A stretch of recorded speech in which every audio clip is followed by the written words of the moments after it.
I'd like to welcome all of you to this episode of Talking Policies. And today we are very honored and very pleased to have with us a very eminent politician and jurist of Bangladesh, Dr. Kamal Hossain. Dr. Hossain, welcome. Thank you. Welcome on behalf of the Youth Policy Forum. You probably know a bit about this organization. It's an organization of young, mostly Bangladeshis, but spread all over the globe. Currently, it has about 8,000 or 9,000 members in the sense that they have signed up to the forum, which is largely a Facebook-based platform. The forum is primarily interested in discussing policy issues, but it recognizes that there are underpinnings of policy, and therefore they're very interested in politics, in social dynamics, even in philosophy. Excellent. And certainly in subjects like the one that is going to be our focus today, constitutions. Great. So this forum, it has a number of thematic groups. They've organized themselves into various policy-related groups and have discussions amongst themselves, and often they invite experts and engage with the experts. You have been a student at Oxford, and so have I been, and you know there is a tradition there of students interacting with the leaders of society, be they politicians and diplomats. And in a sense, that kind of tradition is being carried on here at the Youth Policy Forum. So Dr. Hossain, you may remember when you last interacted with the Youth Policy Forum in February, you had suggested that the members of the forum start a process of interacting with the leaders of society, with politicians, with policymakers, with business leaders, with academics. And you're happy to know that that process has indeed started. A few weeks ago, the forum started this program called the Governance Apprenticeship Program, where they have already reached agreement with about a dozen politicians, including the Prime Minister, including a number of MPs across the political spectrum, as well as a few politicians who are not necessarily members of parliament, and they belong to the opposition parties. And the agreement is that each of these political leaders would be assigned a team from the forum who would work as apprentices with the politicians, who would give them certain research topics to work on. The inputs will be provided to them, and we are hoping that not only the young people would learn about the political process through this exercise, but their inputs would help informed political discussions and perhaps one day increase the level of political discourse, improve the level of political discourse in the country. We're looking forward towards such an outcome. But that's partly of what you had suggested. Right.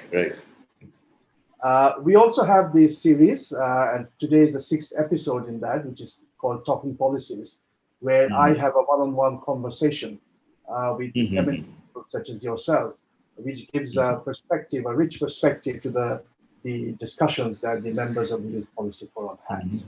I just wanted to give you and the audience an introduction to the excellent work that's being done from the forum.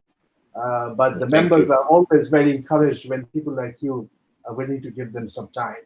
So thank you again on that. Thank you. Dr. Hossain, you need no introduction, but nonetheless, I'll just say a few things briefly. You were called to the bar in Lincoln's Inn just over 60 years ago in 1959. And we know that as a young lawyer, you had the privilege of working with some of the eminent lawyers and politicians of the country. And I'll mention just one of them, Mr. Hussain Shahid Sohrawardi, who was Chief Minister of Bengal in the 40s and Prime Minister of Pakistan in the 1950s. And you had the privilege to work along others with Mr. Sohrawardi. And I'm sure the experience of working with Mr. Sohrawardi must have had an imprint on you. Indeed. And then, of course, you started your association with Bondhu Sheikh Mujibur Rahman. And when Sheikh Mujibur Rahman was being tried in the Agartala conspiracy case, you were part of his legal defense. And perhaps it's correct to say that was the beginning of a very close relationship, which continued till his tragic death in 1975. And then in March of 1971, when Bangabandhu was negotiating for the transfer of power with the Pakistan establishment, you were part of his negotiating team. And of course, you have very rich insights into what happened during those times. And if we get the opportunity, we may go into that, although that's not the Certainly. discussion today. And then, of course, you were in a Pakistani jail for the 9 months of our independence war. And on the 8th of January, when the whole world saw for the first time the pictures of a free Sheikh Mujibur Rahman, they also saw the picture of a young, handsome man next to him, and that was, of course, you. And all of us were very relieved to not only see Bangabandhu in good health, but you as well. And then, of course, you joined his cabinet as a law minister. You were possibly in your early 30s or at most in your mid 30s. And while you were responsible for many of the path-breaking laws and acts of Bangladesh, perhaps your most crowning achievement was that you oversaw the writing of our constitution. And we know that 4th of November 1972 is the day the constitution was passed. And as I said, you were in your mid-30s. So for the young people who are listening into this conversation today, I think you should all be inspired that great things can be done even at a young age. That should be an inspiration for the young people. And I believe that later when you became the foreign minister of Bangladesh, you were possibly the youngest foreign minister in the world at that time. In any case, you were certainly a very young foreign minister. Among the young ones, yes. Okay. And I think it was one of your proudest moments when in 1974, you led the Bangladesh delegation when Bangladesh became a member of the United Nations. So two of the many crowning achievements of yours is the Constitution and our entry into the United Nations. Right. You had also worked outside government, of course. I mean, you were president of the Bangladesh Bar Association, you were vice president of the International Law Association, and of course, you are renowned as a jurist the world over. You had a long association with the United Nations. You had worked as a special rapporteur in Afghanistan, a beautiful country with a sad history. I've had the opportunity to do some work in that country as well. About how such a beautiful country with such beautiful people could have such a sad history. But anyway, we should compare notes sometime. Yes, about your experience. But I was looking from. I believe you were there, the rapporteur from '98 to 2003. I worked from 2004 to 2006. Oh, excellent! So that gives a continuous continuity, right? It was when Mr. Karzai was president. And the current president, Ashraf Ghani, was then the finance minister. In some ways, that was one of the best times because things then degenerated a bit after that. But hopefully, we are back on track. But I'm sure you'll join me in wishing the Afghans the very best. They've had a different. Very much so, very much. We must compare notes about your experience and mine. We shall indeed. Yeah. And then you had also been in some other capacities with the UN. You were the co-chair of the Commission of Inquiry in the human rights violations in the occupied territories.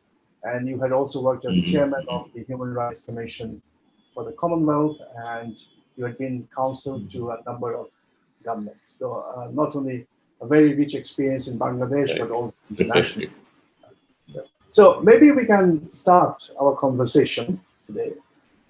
Sure. We shall focus most of our discussion on the Constitution of Bangladesh, which, as I said, you oversaw the writing of which you were the chairman of the drafting committee.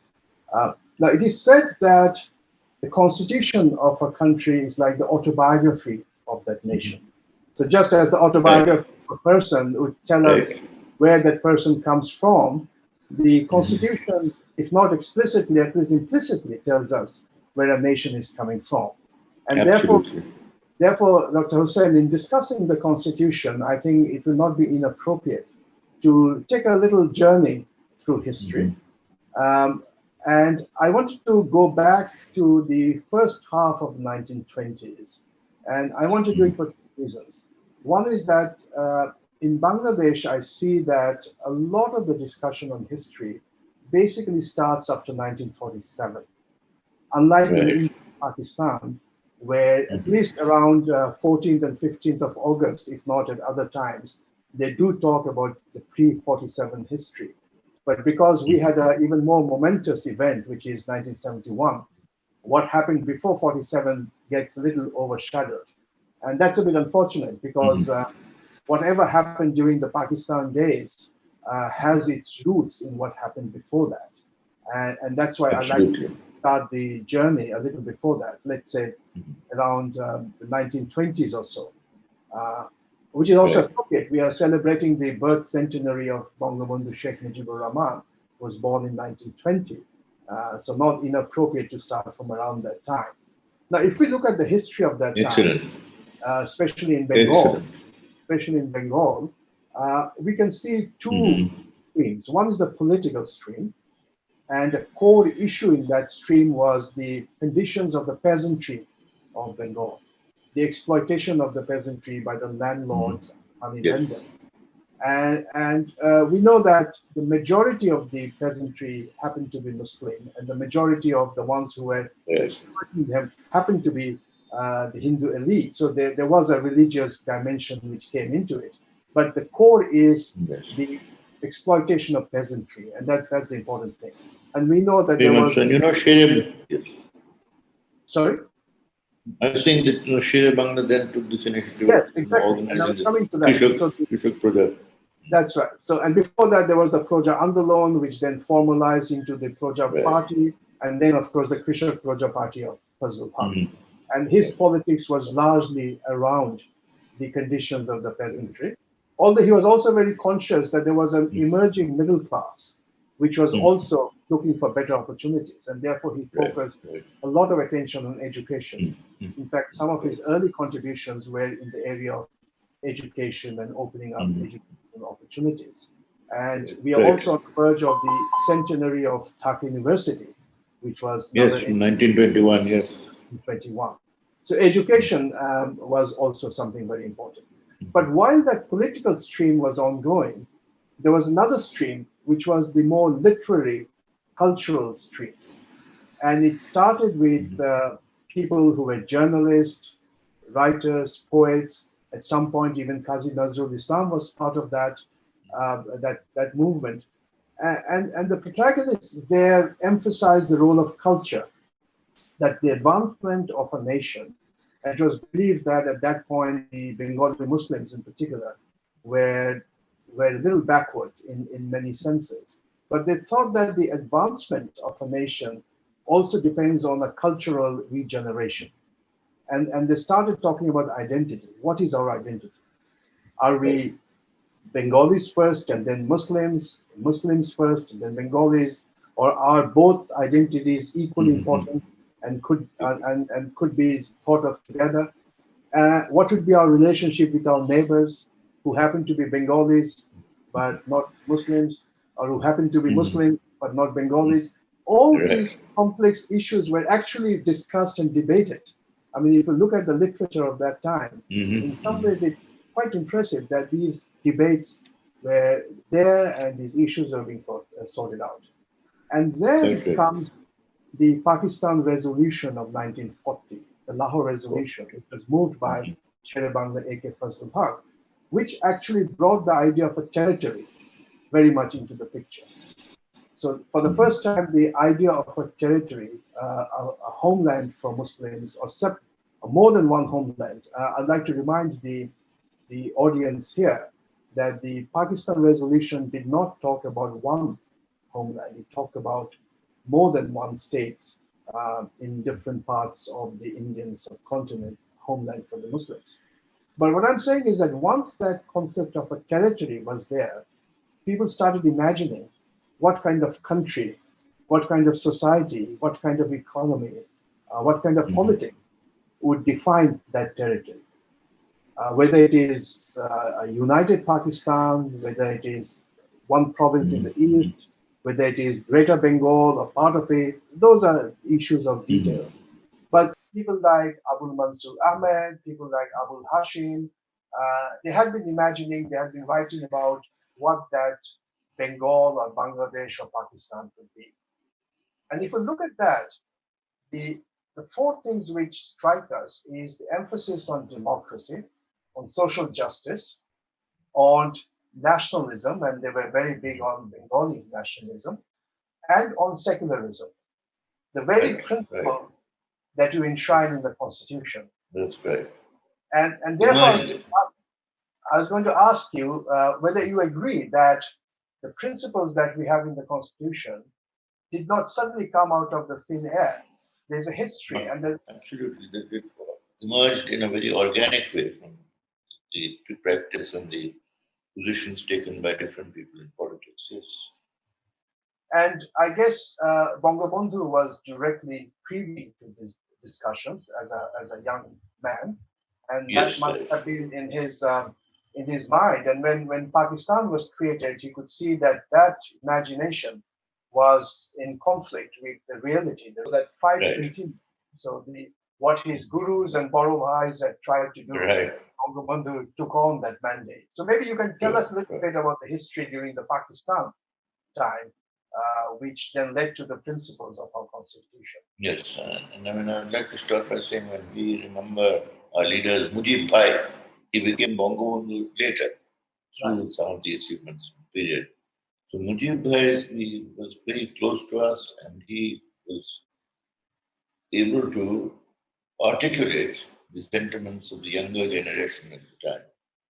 The feeling that we were ignored, that we were discriminated against, particularly Bengalis, despite being Muslim being large in numbers, did not have their views properly reflected in the national politics. And these sentiments began to grow so that the origins of Bengali nationalism arose from the sense of being discriminated against in, as a result of a definite sense that the importance that should have been accorded to such a large number of people was denied to them, was being denied to Now, them. I'm And tempted out to of ask it, this because you had known Mr. Sohrawardy very well, and of course, you knew Mujib Bhai, who then became Bangabandhu. yeah, We know that Bangabandhu was a protege in many ways of Mr. Sohrawardy, but at some point, very perhaps we're looking at things a bit differently. I mean, this could be a generational issue as well. Would that be true? Would be true that at some point Bangabandhu right, started right. seeing things a bit more clearly uh, about what was going on? I mean, he could. Uh, I mean, in a sense, at some point, Bangabandhu realized that the game was up. That it's going to be very, very difficult to maintain the union with Pakistan. Although he did not immediately ask for independence, his demand was for the 6 points, which when you and people like Professor Nurul Islam and Professor Rehman Subhan, the eminent economists of the country, when you started working out the details of the 6 points after 69, it was very clear that it's going to be a very loose confederation at best. And if the Right. Pakistanis agreed to it, history may have been different, but it was certainly going to be a very loose confederation. That's right. And it was realized that this had to be these demands had to be presented in the form of 6 points and not in terms of a demand for independence. And this was prudence required that you had to frame it in a way that people could immediately say that you were secessionists, that you were trying to break up the state. So it was very consciously sort of framed as 6 points, later into 11 points, but not into a 1 point movement, which it became. Right. Independence movements are. Yes. You mentioned 11 points. Now, the 6 point was about autonomy, which is the freedom to take certain policy decisions, for example. Right. But the 6 Right. points did not say what those policy decisions may be like. I mean, there was no mention of whether the economy would be socialistic or capitalistic. It was more about the autonomy to take the decisions, right? But Quite then, quite fair. then came the 11 points, and we actually see in some ways an echo of the 21 points of 1954. Quite The fair. 6 points, in fact, Bangabandhu had apparently said that the 6 points is actually a milder version of the 21 points, because the 21 points had some points in them which were probably even more radical. But the 21 That's points right. And also, yes. this was the contribution of the younger generation that kept coming into the movement. The Right. students and the youths that came in, they brought in much more these expectations of economic change, social change, and wanted to see that this was incorporated into the basic demands. Right. And this was partly the product of the movement of the late 60s, which not only had the students but had the industrial workers, and it reached the villagers as well. Right, So the right. more radical aspirations of the younger generation was being articulated more and more. Right, right. And a very concrete manifestation would be the 11 points which the students had put forward. So in That's right. 1970, as the elections were coming up, and you had joined with others to help write the manifesto of the Awami League, you had to take all these strands of thought into consideration, and that resulted in the manifesto of the Awami League. Right, right. And would you then say that when you sat down to write the Constitution in 1972, the echoes of all these things, the 21 points of 1954, the 6 points, the spirit of the 6 points, and then of course the 11 points, all those echoes you were hearing when you sat down to write them. Oh, very much so. This is not only echoes, this is very much the substance of what we are thinking about and trying to formulate into constitutional provisions. Right. Very much so. So maybe you can tell us a little bit about the process of the Constitution. We know it was prepared in a very short period of time, but there were a few stages there. There was a committee, and there were deliberations with the committee. Then, of course, there was discussion in the parliament. If you can briefly take us through that process, and also tell us a little bit about how constitutions are written, because that would also have a pedagogical value for our listeners. Yes, sure. I mean, this is after the early 1971, as we came out of prison, one of the issues that we first had to take up was the making of a constitution. And I was asked to go to Hare Road, where Tajuddin Ahmad had been, was his residence, and there was a meeting in which this Hussain Chowdhury was also present. He had come from England and began to participate in the activities which ultimately resulted in creating the Bangladesh movement. So when I went there, I was told that you should draw up a provisional constitutional order. It was agreed that the constitution would be drafted in Bangla, and that is when I was able to, it was necessary for me to persuade Professor Anisuszaman to join a small team for preparatory work, because it was decided that it would not be done in English and translated. It would in parallel be drafted in Bangla and English. So that it was a very valuable exercise, both for me and I think for Professor Anisuszaman, that we could sit down and look at the substance of each constitutional provision. He would then formulate it in Bangla, I would follow it in English, then we would see how the Bangla and English would convey the same meaning. So even for in terms of exercise in language, it became a very valuable experience for both of us. And that is how it started, and that is how we progressed. And a provisional constitution order emerged out of it. This provisional constitutional order became what we call the Constituent Assembly of Bangladesh order, promulgated in that form, and it provided the framework within which the discussions began to be held for what would be the substance of the Constitution. I recall the first meeting was on the 10th of April, and 1 year after the proclamation of independence. It was a very emotional meeting for us as we recalled the martyrs who had included about a dozen elected members of parliament. The Constitution Drafting Committee was set up with 34 members. I was entrusted by Bangabandhu to lead it. I remember saying that, look, I feel very much that I'm being given a kind of prominence which my junior status in the party didn't deserve. That I was only in my early 30s, and then all the senior members, Tajul Ahmad, Islam, and others were senior members of the party were there. And I felt that it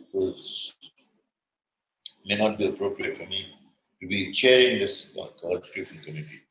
Bangabandhu said, no, you're not right. You're doing it because of your legal skills and because you are the person who has the legal background.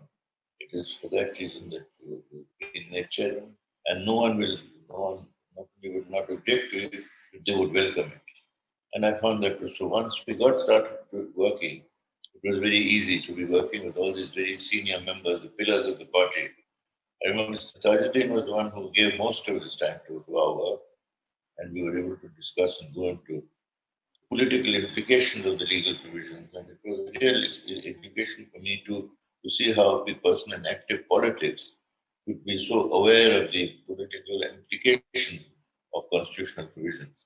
So it was an enormously valuable experience for me to understand how the political view of things had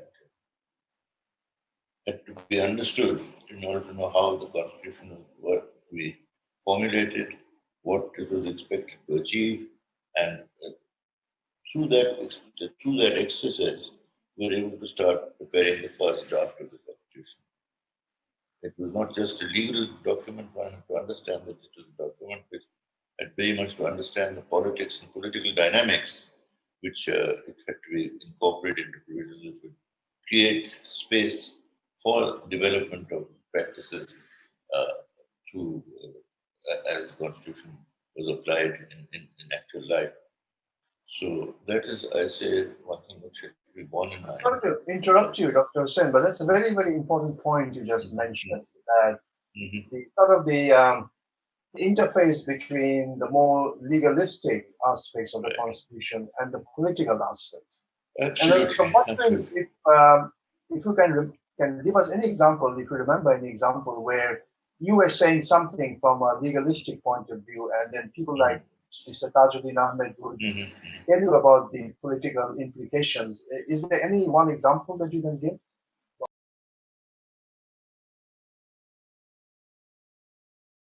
Yes, let me think of it. I'm sure there are more than one example, but let's say, just to take, for example, when the legal provision that we had for members, individual members, to lose their seat when they made statements which were conflict with the party's position. Now, young members like us felt, why should we lose our seat by contradicting the party position? There is where like Mr. Tajuddin was able very much to make the point that, look, this is the politics must control the legal provision and not the other way around. So that if you are to have party solidarity and party to be an effective political instrument, you must have, and that is where we can read Article 70 of the Constitution with this in mind, that our initial reaction was, no, but this is undemocratic. Why should you lose your seat? And especially younger members like us came up with this. Why should we lose our seat if we disagree with the party's senior people to be the position that we should adopt? And they then explained that, no, this is very important to understand that in a political party you must have solidarity, you must have coherence. And here dissent should be the opportunity to have dissident views should always be there. But the dissident view cannot be allowed to prevail because then you could have a unified political organization. So understood this after it was explained to us that some of our positions, however sound they might be, did not ultimately prevail because there was not a consensus on them. But happily, this lack of consensus didn't become a serious obstacle to progressing towards a consensus-based constitution. I was actually going to ask you about this. The subject did come up because one of the criticisms of the Constitution, or at least a concern that people express, is about Article 70. That is not undemocratic. Does it not give too much power to, let's say, the Prime Minister? Because in the effort to introduce this cohesion and discipline, whether you are bringing in some undemocratic principles. Yes, I'm glad that you note that, because this is the one point in which really there was a very clear position taken by Bangabandhu as a party leader, and many of us who sort of took this theoretical position that why should a member lose his seat by differing from the party position. He said, look, you remember that my position is being taken on the basis of a very painful experience of the 50s, when we went through so much trouble getting people elected, and getting some people elected really was hard political work. But we noticed that the moment they saw that there's a possibility of becoming a minister by crossing the floor, I had to actually guard the gates so that people didn't at night slip away and become ministers. Right. And he said this with a lot of feeling, that the urge to become ministers is so strong that people, however much you might consider them to be loyal to the party, and found it very difficult to resist. And he said, therefore, this is the only way to check that. Right. And we were persuaded that, yes, we understood that. In fact, if you read his unfinished memoirs, you will see that not just during the Pakistan era, but even during the British era, he mentioned a number of cases where they had to work hard to keep people in line, because there were always people who would be tempted. And we know that colonial powers in particular often try to persuade very much so. Very much so. Kinds of temptations. So throughout his political career, he also had to fight not against an establishment, but against opportunities in his own life. Absolutely. And that must have been very much on his mind when he. And this is one of the most challenging problems that had to be faced. The thing that from within you found people, being seduced away by possibilities of becoming ministers.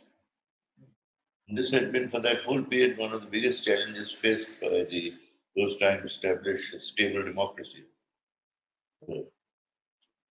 Seducing away of members by temptations of this kind. Right. No, it's good to get that perspective, because on the face of it, as I said, people have concerns about that clause, and it's good to understand what was behind that. On this subject of debates, let's say within the committee, we'll come later to the parliamentary discussions when the draft was presented in October 22. But in the few months when the committee was discussing, were there any other issues on which there was quite a bit of debate amongst the members of the committee? Yes, and this is particularly an issue relating to whether individual members should have the liberty to take up positions contrary to the common party position, and what value or effect should be given to them. Now, the party position clearly was that this was majority party, as a majority party, acquired the right to frame the constitution, and individual members' views would be taken fully into consideration, could not prevail in the case of a conflict between the party position and the individual members' position. And that continued to be an issue throughout, and even after the constitution was made, individuals who had very strong views continue to persist in seeing that those views were heard by others with a view to even amending the constitution when necessary. I'd like to, in the context of this issue of debate, as you know, we were talking about the 11 points and the aspirations that were reflected in that. Now, there was another set of aspirations which was about the nascent bourgeoisie in East Pakistan. Although we know that industry and commerce was dominated by the West Pakistanis, there was an emerging class of businessmen, some of whom had set up industries. So there was another set of aspirations which resided among these people, that we would also become larger industrialists, larger businessmen, etc. And there's a possibility that there was a conflict between these two aspirations. And one arena where this conflict may have played out in those early days was around the question of nationalization. So I was wondering if, on the subject of nationalization, was there any debate in the drafting committee? Now, I know nationalization per se was not mentioned that much in the constitution. It was more a policy decision which came later. But those policy discussions had already started. So I was wondering if there was some debate on this issue, on the issue of public versus You're private. absolutely right. I wouldn't call it conflict to begin with. It was tension between two positions. Those who favored a position and those who opposed the position. Without becoming, as I say, maturing into a conflict, there was tension, there were opposing pulls. And the task, I think the real challenging task, me as chairman of the Constitution Committee, was to be able to reconcile these apparently conflicting positions to arrive at a kind of consensus which all sides could accept. And I think the success in our making a constitution was that that consensus could be achieved if you tried hard enough. There wasn't differences of opinion which were so irreconcilable that if you tried hard enough, you couldn't find a way of getting consensus or getting someone to pull back and let the constitutional work proceed on the basis of agreement. This was very reassuring and very positive aspect of the work, that no one sort of dug himself into a corner and became absolutely unable to accept what was the emerging consensus. And this is what enabled us, in fact, to make the constitution within the time that we did. During this very short time, that's no credit to me, it's to credit to all the members who realized that there were not fundamental differences. And if there weren't fundamental differences, but differences of emphasis on certain things or others, it was best to look for consensus. And that everyone understood the importance of that, and we did find it. And I must say, to the credit of all those I worked with, that consensus building became very, the importance of consensus building was realized, and everyone made that effort to build that consensus. Successfully did. Now, of course, we had the caring personality of Bangabandhu Sheikh Mujibur Rahman hanging over the proceedings, but his consensus building was not necessarily always because Bangabandhu had to intervene and force a consensus. I mean, this happened. No, that's very important. He himself realized, that the importance of consensus, and we could see that he was, leading the consensus, not, sort of imposing his will against a consensus that was emerging. He was very much became a part of the consensus, and then and helped in building that consensus. Right. I mentioned this because I've read the autobiographies of economists, Professor Nurul Islam and Professor Rehman Soban, and I've had one-on-one chats with them. And there's a very interesting thing which both of them mentioned in their autobiographies, which was the way the election manifesto of the Awami League was approved in 1970, where Bangabandhu presented it, and he asked the gathering if anyone objected, and no one objected, possibly because no one dared to object. And Professors Islam and Subhan said that at that point, because they were part of the team which had drafted, they were happy that there wasn't much debate and it was approved without much ado. But on reflection later, they thought that perhaps there should have been more debate on that because the underlying tensions came out in the open much later. And that's why I was saying that if it was indeed the case that Bangabandhu did not necessarily impose his views, but let the dynamics play out on their own and only intervene when necessary, I think that was good. So it's good that he actually realized the importance of not intervening. That's right. That's right. And you've understood it. That it was not really imposing, but allowing it to emerge through the process of making everyone understand the importance of having these decisions arrived at by at least a consensus. That some people would draw back and allow another position, point of view to prevail.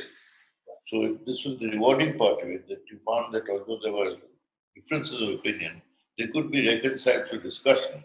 No one was so sort of determined to maintain his position in the face of other points of view without being able to understand and accommodate different points of view. So this was a very rewarding experience of consensus building. And did the same type of debates and the effort to reach consensus continued when the draft was presented to the parliament in, I believe, in October of 1972? I must say that 72 coming after 71, the whole mood was very positive within the House. There was not an attempt to emphasize differences, but much more to say how there was the values were shared, objectives were shared.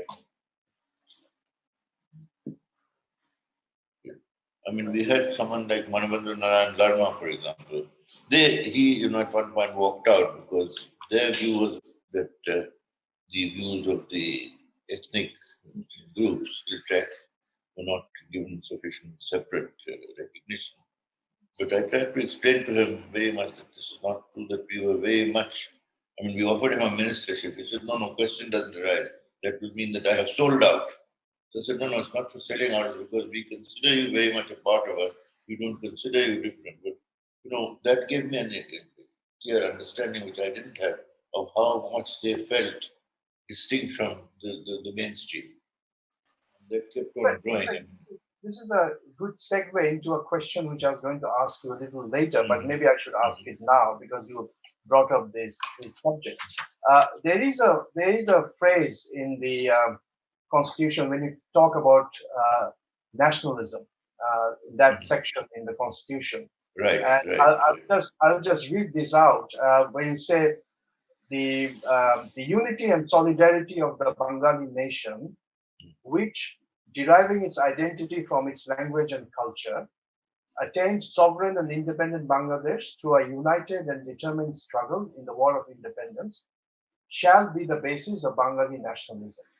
Now, I think there was, when I read this, a brilliant balancing act, because the first part of the statement, the unity and solidarity of the Bengali nation, deriving its identity from its language and culture, could refer to the Bengali nation as a whole, including people living in what is now West Bengal, right? Because this is a reference to Bengali culture.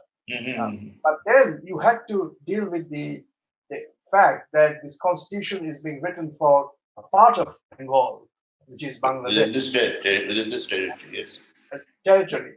And the shared experience of that part of the Bengali nation. And that's where comes the second part of your statement, where you said, attained sovereign and independent Bangladesh through a united and determined struggle in the War of Independence. This is where the decision is now being made, right? Yes, absolutely. I'm impressed by the fact that you saw that. A balancing act that you had to perform. Sure. A balancing act, right? But then there's a question now which comes that then what is Bangladeshi nationalism? I know that there is a school of thought in Bangladesh, there's even a political party which espouses that, because it brings us to the contention of Mr. Larma that if you define everyone as a Bengali, then what happens to us, the Chakmas and the others? I guess that's where he was coming from. So how do you address this issue of then what is Bangladeshi nationalism? Because you have already there's a nod here towards the fact that this is not for all Bengalis. This is for those residing in Bangladesh. So your phrase was very good at that balancing act. But do you think that issue still remains of what is Bangladeshi nationalism? Well, certainly at that time when Larman took this very sort of seriously to the position of sort of distancing himself from the mainstream, I was myself taken aback. I respected their separate identity, their urge to maintain that separate identity. I understood that, but I didn't understand the intensity of that feeling to such an extent that he would actually walk out in order to sort of to establish that separateness. And from then on, I began to realize that this is something we must, a part of our reality, which we must take into account, that the ethnic minorities had very strong feelings about the separateness. And that whatever you said about unity, well, the word unity was for us a very positive thing. But unity for them meant as if their separate identity was being wiped out. And I kept saying that, no, when we say unity, we don't mean to do that. We see that it's unity respecting the separateness, distinctness of the different communities. But they were very sensitive about this. That issue, it can come up in that context, because if you go back again to the time of British India, I mean, the Pakistan movement, many have interpreted this more in communal terms, but there's actually another way of looking at it, which is how do you deal with the problem that you have minorities and majorities, and this majority-minority distinction is unalterable. This is based on certain characteristics, whether it's religion or ethnicity and so on, or ethnicity, it cannot be altered, right? So then if there is a risk that the majority is going to impose its identity and its preferences on the minority, how do you address it? So the Pakistan idea initially was actually to address that problem.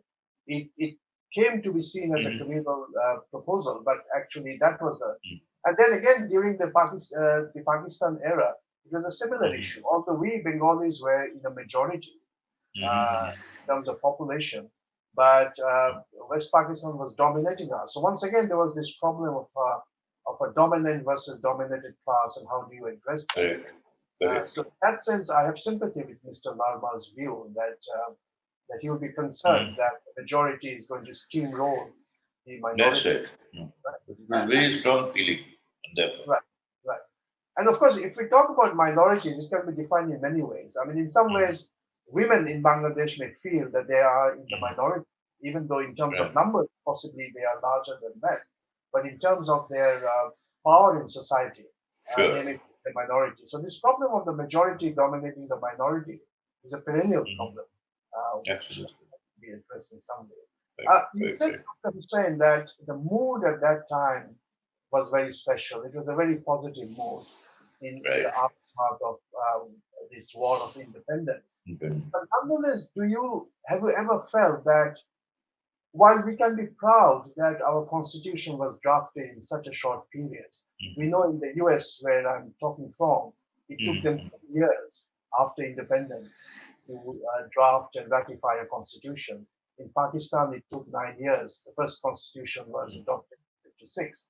In India, it took about 2 years, but in India, there has been, I believe, a lot of discussions on what the constitution could be like even before independence. So in a sense, it's a great achievement having our constitution written and ratified within 9 months. But while we had a lot of debate in the parliament, in society, perhaps there wasn't enough debate on these core principles. What does democracy actually mean? What does nationalism mean? What does secularism mean? What does socialism, as we were defining, mean? So in retrospect, do you ever regret that there wasn't enough discussion in society at large about the principles of the Constitution? No, because just not, I mean, in retrospect, what you're saying may be right, that in retrospect, you might say that, we somehow glossed over certain things to move forward. But during that period, one honestly did not feel that there was any such differences between us, that the consensus which we were trying to formulate, on which the constitution was being made, was a genuine consensus. I mean, I found it very rewarding that, all of us, different backgrounds and so on, could meet as Bengalis and put forward something that is a consensus that we all share. So that was, this is a paradox which I think one should appreciate, that there was the sense of overwhelming unity, but with this thing at the back of one's mind, that there are differences which, should be kept in view as we move forward. Right, and that's why perhaps we still see confusion, or at least some tensions around the definition of these principles. I mean, secularism is one subject, for example. Right. Nationalism, as I said, there's one school of thought talking about Bangladeshi nationalism versus Bengali, and that has has been fully clarified in the minds of even democracy. By the way, in that context, I'd like to ask you, we went for a parliamentary form of government, and some say maybe we should have gone for a presidential form of government, given our, let's say, political culture. Would you agree, or if you don't, I mean, if you can tell us why there was... With the wisdom of retrospect, I mean, looking at it now, you can say that yes, a presidential form which have avoided some of the problems that we began to face with the differences within that parliamentary form. But the parliamentary form was a very strong aspect of our 6-point program. See, I mean, I remember having to point out that, look, this is not an issue which we can now reopen. This is part of 6 points and which we asked for a referendum. So maybe that was a very formalistic view that I took, but I remember that I had to make this point to say, this issue is now ruled out. We can't now go into this parliamentary president. This is how we went to the people. This is how the people gave this overwhelming vote in our favor, and therefore we are stuck. We were not stuck with it, but we are now committed to implementing 6 points without changing one of its basic points. So this point did come up, and on retrospect, you're right that there's some lot to be said for having, if we could, set up a presidential form. But I think a lot of people then would have thought that we have betrayed our principles by moving from parliamentary to presidential. Right. Now, in terms of parliamentary behavior, parliamentary culture, I was reading the proceedings of the parliament in 1972. And I was struck by the fact that, especially at the beginning, there were a number of occasions where Bangabandhu had to stand up and almost plead with his fellow members to maintain parliamentary decorum. And sometimes I noticed a bit of reflection also. He was saying, almost like saying, but I do understand why you're all behaving like this, because we have never really been given the opportunity to practice parliamentary politics.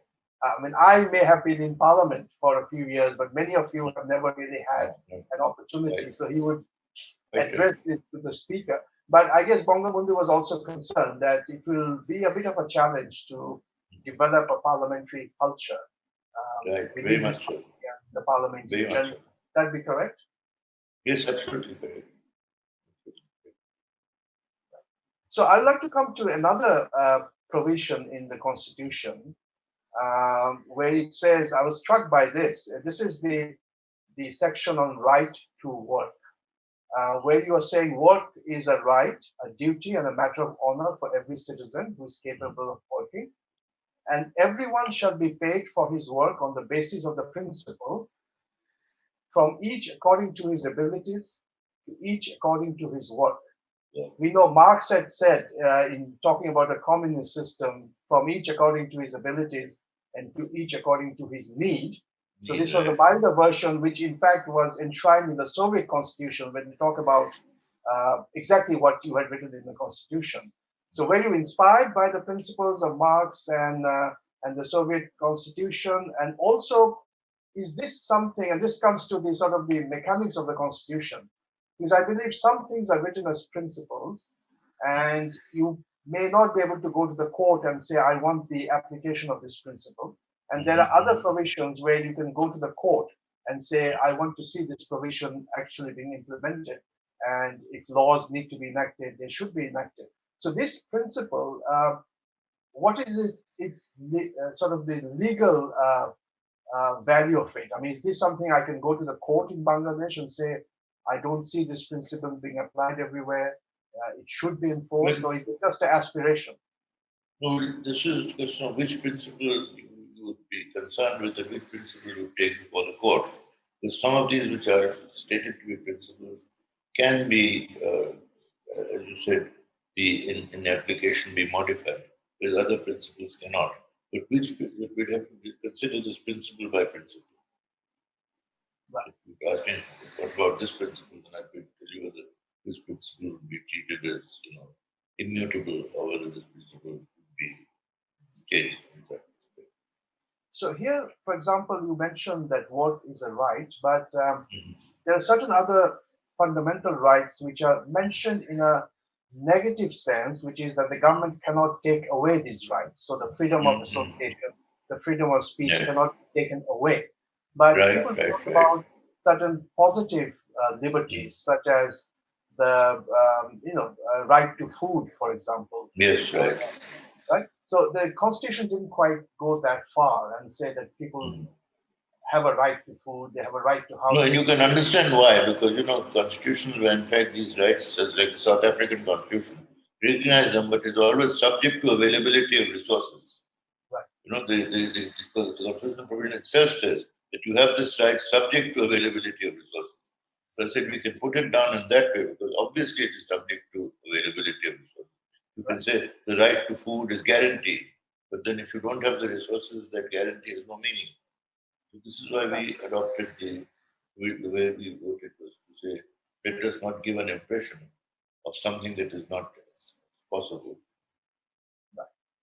Which doesn't preclude successive governments from adopting policies to fulfill those aspirations. Oh, absolutely, So there are problems in enshrining these things in the constitution. Some things as guaranteed. Using words like guarantee, yes. Right. I just have two more questions because I know we have already taken a lot of your time. We know that I was talking about the subject of debates, but something related that when the founding fathers in America, for example, when they had these 10 years of deliberation, they had thought about different kinds of scenarios which may unfold in future. And they tried to ensure that those scenarios, and I'm talking of negative scenarios, were at least addressed. And therefore, they had all kinds of checks and balances. I mean, the whole American system is a system of checks and balances. So I was wondering, as you wrote the Constitution then, did you think about certain, at that time, as you said, the mood was very special, etc. But obviously, you can expect that mood of consensus and solidarity and all of that to exist forever, right? So to what extent were you able to think in that short period of time and the excitement of their time about possible scenarios that may unfold in future, which would need to be safeguarded against? Now, in retrospect, can you think of possible scenarios that you may not have thought of? Some you may have, but some you may not have. So even those we had thought of, our work was infused with an extraordinary degree of optimism because of the unity that we had achieved, the huge sort of majority that we were able to get from the electorate. That optimism is what led us to say, yes, there may be some differences that may come up in future, but surely we can resolve them and move on. And we didn't think that anything would come up which would sort of create irreparable divisions among us. So there was that kind of, you might say it was being overly optimistic, but in actual politics with actual interests being in competition and conflict, there could very well be situations where this could create a crisis and would need to be dealt with.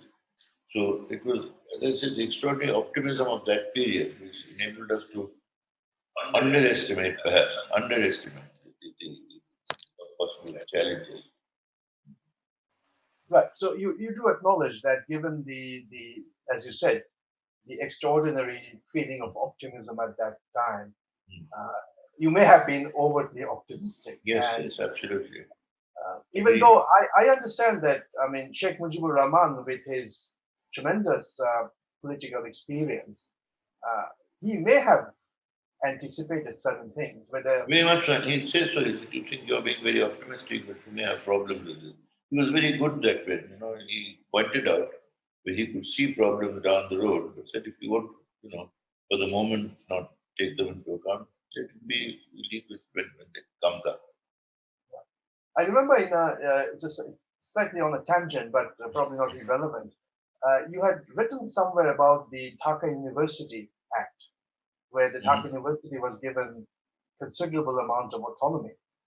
Okay. And you said that when you took that draft to Bangabandhu, he said, I agree, but you're giving all this autonomy. Do you think the teachers, the professors will be able to digest all this. Perfect. I mean, you absolutely, he used that word. I remember you said that, yeah. Yes, so yes. maybe you can No, tell but us. that shows how much Bangabandhu had an understanding of the reality on the ground. He says, yes, no, ideally what you're saying, I agree with. Your idealism, I respect. But, the actual realities are such that they will create problems. If you want to maintain your idealism and maintain this position, go ahead. So he had that feeling. I mean, it was quite remarkable that, how in those places where he cautioned us, where he pointed things out, how his understanding of reality came from his actual working with people and working in the field. He had a remarkable sense of the realism. I'd like to probe this a little bit more because many of the listeners are students or had been students or teachers of Dhaka University. But in any case, we are all quite concerned about how the university is operating. So it's remarkable that in some ways Bangabandhu may have anticipated this. Sure. He was talking about a certain reality. I was wondering if you can just spend a couple of minutes telling us what may have been on his mind. What did he mean by the reality of the academic? I think this is exactly as you say, that the reality would be that if you have this kind of unity of students and their sense of kind of overconfidence in what that majority that they had should enable them to achieve, can create problems because in some cases they're expected to reconcile their demands with those of institutional needs of both university and society as a whole. So that problem, of course, is something that Bangabandhu as a political leader understood, that there are areas where there would be tension. You cannot have this kind of idealism that everything will be reconciled to everyone's satisfaction. That is unrealistic. I mean, there will be some places where somebody will not feel that what they wanted is being realized. But there should be that much of a sort of belief that they need to pull back in order for things to proceed and move forward. And by and large, we were able to achieve that in the early years because people did do just that. That although they had a position, they would step back. Particularly with this provision where if a person disagrees with the party and resigns, he loses his seat. On this, there was very strong feeling by everybody.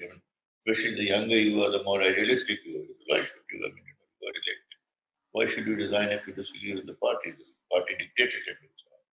So he would laugh and say that, when I was young, I would say the same thing.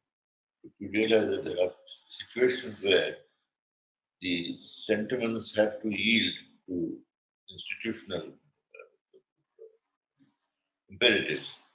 And he understood that very well. And we realized later on how right he was in saying that you can't allow individual positions to prevail on all matters. And that individual position would have to be sort of yield to the common imperatives. I'm going to come to the last question, but before that, just on the subject of Bangabandhu, it seems that Bangabandhu also had this inclination of getting the top intellectuals of the country around him. He had a great respect for intellectuals and intellectual work. But at the same time, he would he would help you to navigate the world of politics as well, right? So maybe on that theme, maybe you can just tell us a little bit about your memories of Bangabandhu, your association with him. Yes, no, I think you identified something very important, which was part of that complex reality.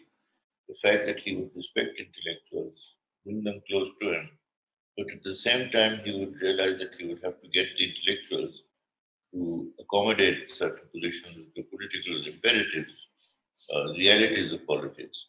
And I think this is where you needed a leader like him to be able to understand this and to actually do it, to get people to accepting, like, why should you lose your seat if you resign?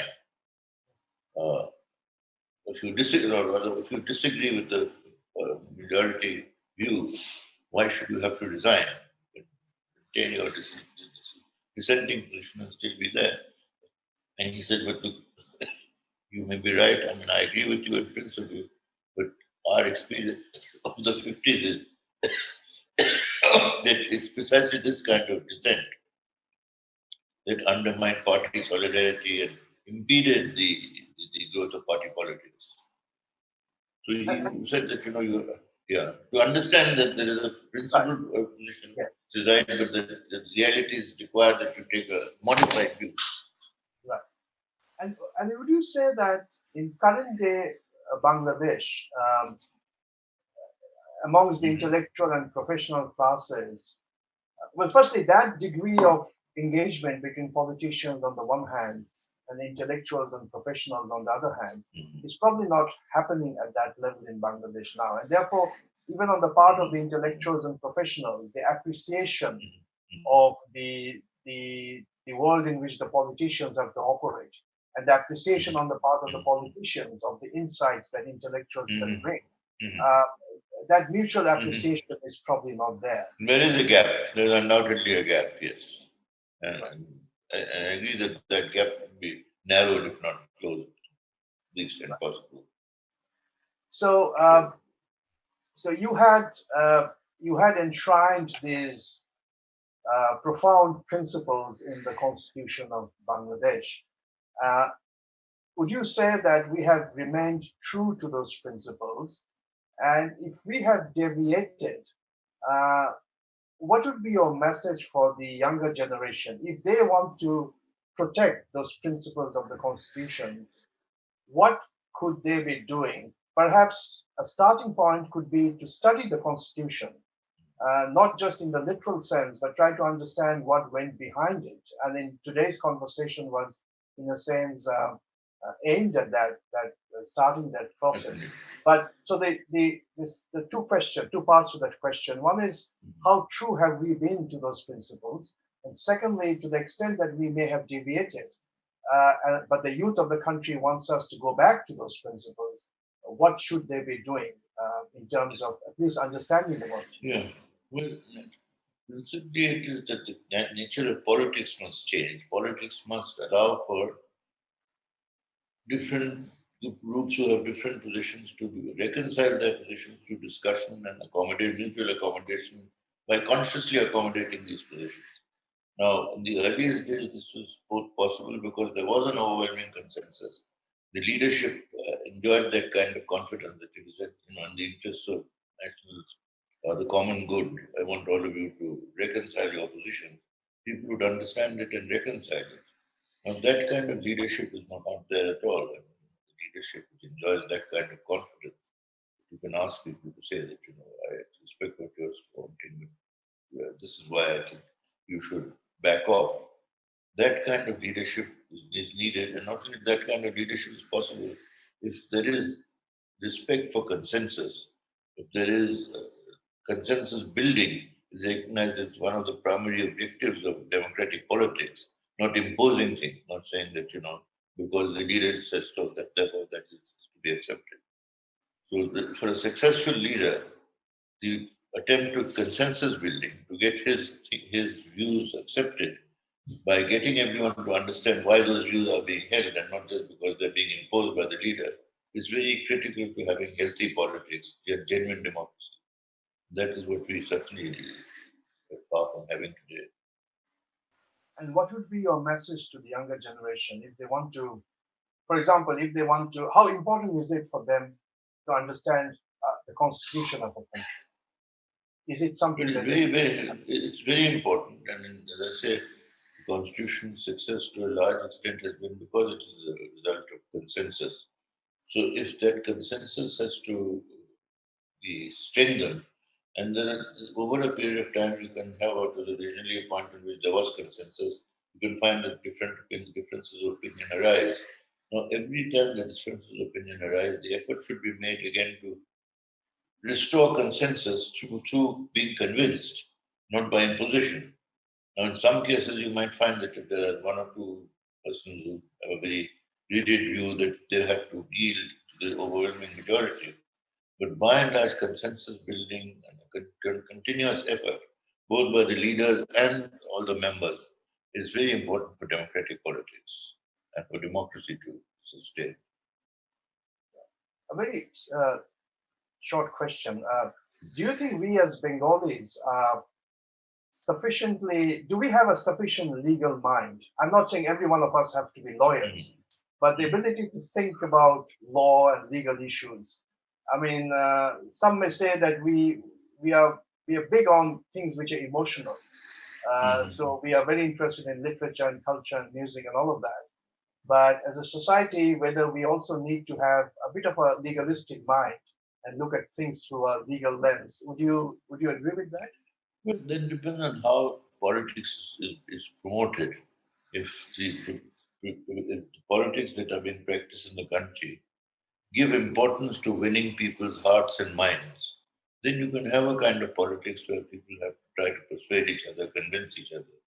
But if politics is understood as, say, you control people through money, you control people through patronage, and the leadership feels that it can do this and doesn't feel the need to win hearts and minds, then you have a different kind of politics.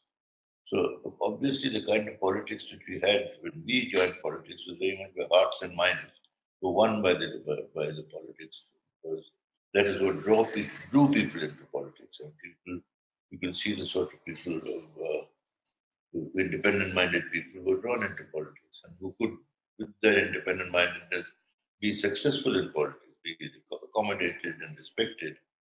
But progressively, if you found politics which is for the leaders' views to be imposed by fiat, that is a very different politics. And I regret to say that, we have moved from that politics to this politics.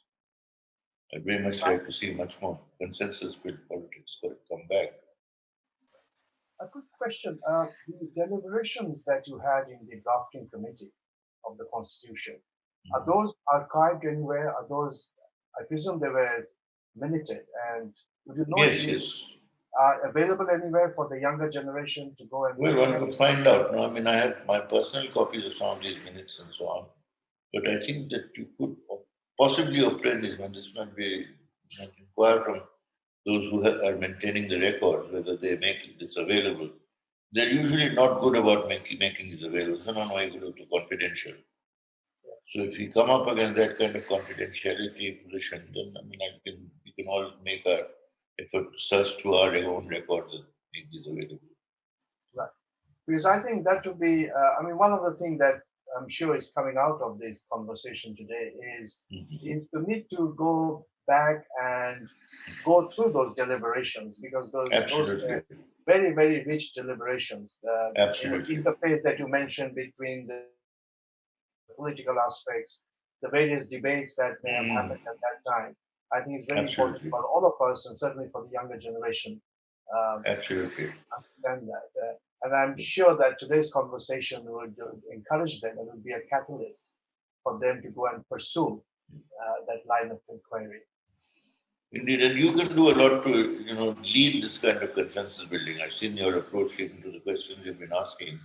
You understood the importance of consensus, and you yourself can do that, play a very valuable role in promoting this kind of consensus. Indeed, that's in fact one of the objectives of the Youth Policy Forum, to have these excellent discussions where we have animated debate and arguments, but based on facts and guided by logic. That's really is the principle.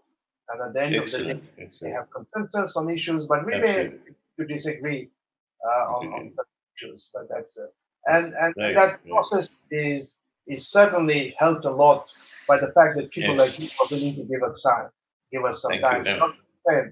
Thank you so much. Thank you for all the work that you've done over the years for the country. So I'd like to take that opportunity to thank you for the many, many decades of dedication and hard work that you've done, and that which you are continuing to do at this age, but also for the time that you gave us today. Thank you very much, Dr. Kamal. Thank you very much, and keep up the good work that you are doing. Thank you. And we look forward to your constant guidance in doing that. Thank you.